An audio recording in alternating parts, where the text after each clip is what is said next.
Good morning, students. Students, today we read chapter number 9 in your EVS book.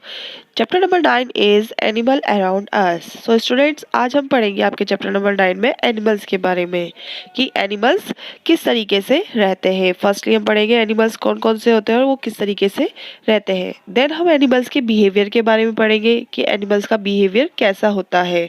ठीक है, फिर उसके बाद हम पढ़ेंगे एनिमल्स बेनिफिट ईच अदर, मतलब कि एनिमल्स को आपस में किस तरीके से बेनिफिट्स होते हैं। देन हम पढ़ेंगे ईयर्स ऑफ एनिमल्स के बारे में कि एनिमल्स जो है वो अलग अलग तरीके के होते हैं और उनके ईयर्स भी अलग अलग तरीके के होते हैं। देन लास्ट हम पढ़ेंगे बॉडी कवरिंग के बारे में कि उनकी बॉडी कवरिंग कैसी होती है।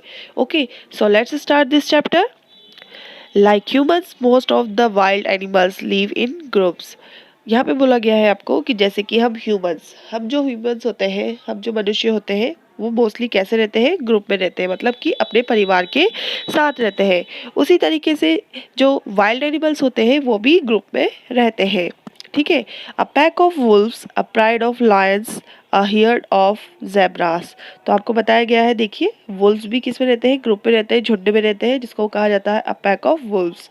लायंस जो होते हैं वो भी ग्रुप में रहते हैं, अ प्राइड ऑफ लायंस जिसे कहा जाता है, और जो ज़ेब्रा है वो भी ग्रुप में रहते हैं, जिसे कहा जाता है a herd of zebras. Okay, then आपको बताया गया है most animal live and move around in groups, they stay together too. अब जो मोस्टली जो एनिमल्स होते हैं वो साथ साथ रहते हैं। क्यों रहते हैं वो, और साथ साथ वो एक साथ ही ग्रुप में ही इधर से उधर मतलब मूव करते हैं। अब वो क्यों करते हैं और क्यों रहते हैं एक साथ। फर्स्टली है आपका फाइंड फूड एंड वाटर, मतलब कि भोजन की तलाश और पानी की तलाश में। ठीक है, सेकंड है रेज देयर यंग वंस, और अपने बच्चों के लिए प्रोटेक्ट देमसेल्फ फ्रॉम एनिमीज, और ताकि वो जो एनिमीज है उनके उनसे वो अपने आप को प्रोटेक्ट कर सके, इसीलिए वो लोग किस में रहते हैं, एक साथ ग्रुप में रहते हैं। Animals that live in groups generally have leaders. The function of the leaders is to watch out for the safety of the group. Female elephants called cows live with their young ones in groups. The oldest female is the leader of the group. When she senses danger, she lifts her trunk and trumpet loudly. अब यहाँ पर आपको बताया गया है elephant के group के बारे में कि एलिफेंट का जो ग्रुप होता है या फिर कोई भी एनिमल्स का जो ग्रुप होता है उसमें एक लीडर जरूर होता है। उस लीडर का काम क्या होता है, उस लीडर का वर्क होता है कि वो अपने ग्रुप की सेफ्टी करे। कैसे सेफ्टी करे, जो उसके एनिमीज है, जो उसके दुश्मन है, उसको उसके बारे में उसको पता चल जाता है। अगर जैसे सेंस हो जाता है कि हाँ सामने एक खतरा है, किसी भी तरीके का खतरा है, तो वो क्या करता है, सेफली वॉच करता है सबसे पहले इधर उधर कि उसके सामने कोई खतरा है कि नहीं है। अगर उसको पता चल जाता है कि खतरा है तो वो लिफ्ट उसकी ट्रंक जो होती है उसको लिफ्ट करता है और जोर से लाउडली ट्रम्पेट करना स्टार्ट कर देता है, जिससे पूरे ग्रुप के एनिमल्स समझ जाते हैं कि उनके सामने क्या है, डेंजर है, और वो अपने आप को प्रोटेक्ट करने की कोशिश करते हैं। ओके, नेक्स्ट टॉपिक है आपका बिहेवियर ऑफ एनिमल्स। अब हम जानेंगे यहाँ पर एनिमल्स के बिहेवियर के बारे में। सब animals are very friendly while some are shy. Animals such as cat, dogs, and cows are friendly animals. If we are kind of these animals, they will come to us.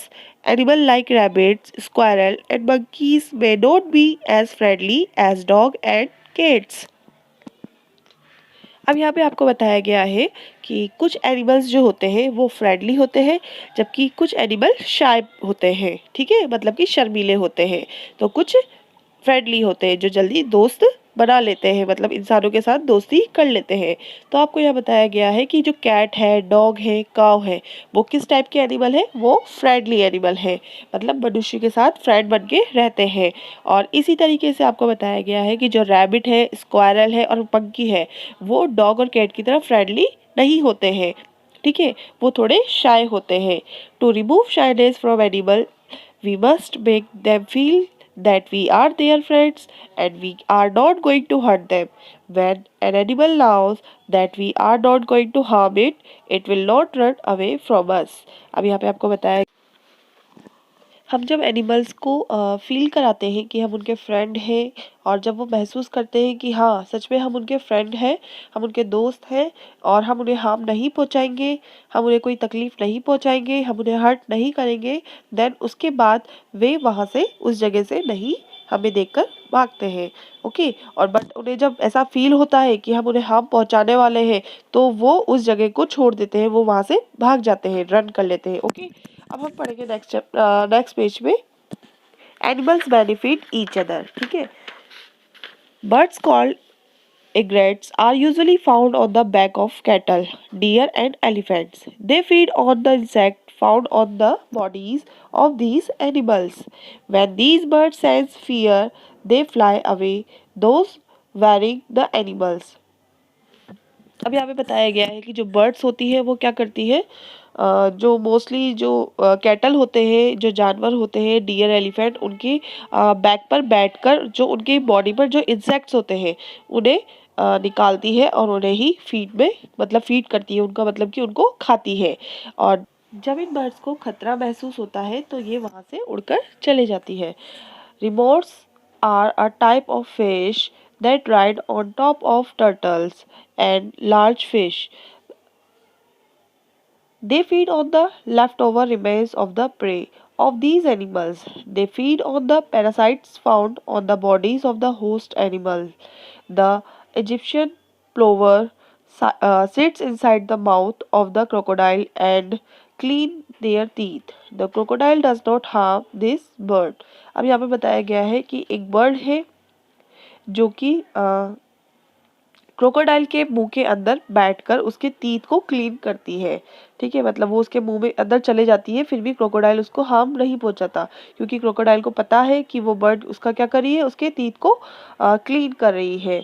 ठीक है, इसी तरीके से यहाँ पे बताया, तो इस तरीके से आपको यहाँ पे बताया गया है कि जो एनिमल्स हैं उनको एक दूसरे से क्या बेनिफिट होते हैं। ओके, नेक्स्ट है आपका ईयर्स ऑफ एनिमल्स। अब हम पढ़ेंगे ईयर्स ऑफ एनिमल्स के बारे में। Animals have year which help them to hear. Some have long ears, some have short ones, while some do not have ears at all. ठीक है, अब यहाँ पे आपको बताया गया है कि कुछ के तो कैसे होते हैं, बड़े बड़े ईयर्स होते हैं, तो कुछ के बहुत छोटे होते हैं और किसी के तो होते ही नहीं हैं। Some animals like rabbit, elephant, foxes, giraffes, and donkeys have big external ears. The birds does not have external ears. They just have two holes in their head which are covered with feather. Lizards too have small holes on their head. Some animals do not have ears. They can feel the movement of sound or sound through the vibration on the ground. ठीक है, अब यहाँ पे आपको बताया गया है कि जो elephant, rabbit, foxes, giraffe, donkeys है, इनके कैसे ईयर्स होते हैं, इनके बड़े बड़े ईयर्स होते हैं जो कि साउंड्स को कैच करते हैं।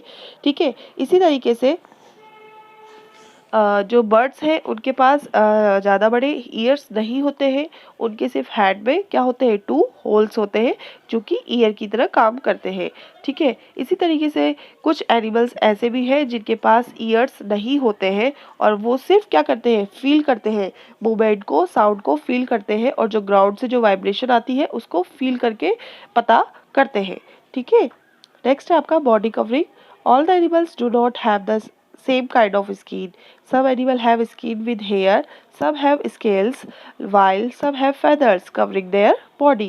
ठीक है, अब यहाँ पे बताया गया है आपको कि सभी तरीके के एनिमल्स की सेम स्किन नहीं होती है। किसी के पास हेयर होते हैं स्किन पे, तो किसी के स्केल्स होते हैं, तो किसी के पास फैदर होते हैं जो उनकी बॉडी को कवर करके रखते हैं।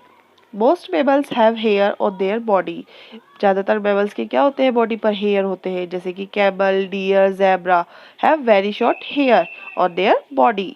Polar bear yak that live in cold region Polar bear yak that live in cold regions that have a thick coat of hair that helps to keep them warm by trapping the air over the skin and preventing it from escaping. Animals like turtle, snake, crocodiles have scales on their body. They are called reptiles. अब आपको यहाँ बताया गया है कि भाई camel, deer, zebra के तो क्या होते हैं, शॉर्ट शॉर्ट हेयर होते हैं उनकी पूरी बॉडी में, बट जो पोलर बियर, याक, ये जो होते हैं वो कौन से रीजन में रहते हैं, वो ठंडे इलाकों में रहते हैं, इसलिए उनकी बॉडी पर बड़े हेयर्स की पूरी कोट होती है जिससे वो ठंडी हवाओं से बचे रहते हैं, अपने आप को बचाए रखते हैं। इसी तरीके से जो टर्टल होता है, स्नेक होता है, क्रोकोडाइल होता है, इनकी बॉडी पर क्या होता है, स्कल्स होते हैं।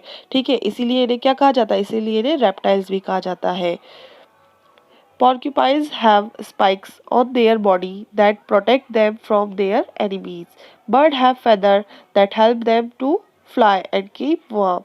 अब ये जो इनकी बॉडी पर जो स्कल्स होते हैं, इससे ये दूसरे से प्रोटेक्ट हो सकते हैं, मतलब अपने एनिमी से ये प्रोटेक्ट करते हैं अपने आप को। इसी तरीके से जो बर्ड्स होती है उनके पास क्या होते हैं, फैदर होते हैं, ताकि वो अपने आप को गर्म रख सके। साथ ही साथ उनके वो फैदर वो उनको उड़ने में मदद भी करते हैं। तो इस तरीके से बॉडी कवरिंग होती है अलग अलग एनिमल्स की अलग अलग तरीके से। ओके, तो ये था आज का आपका चैप्टर।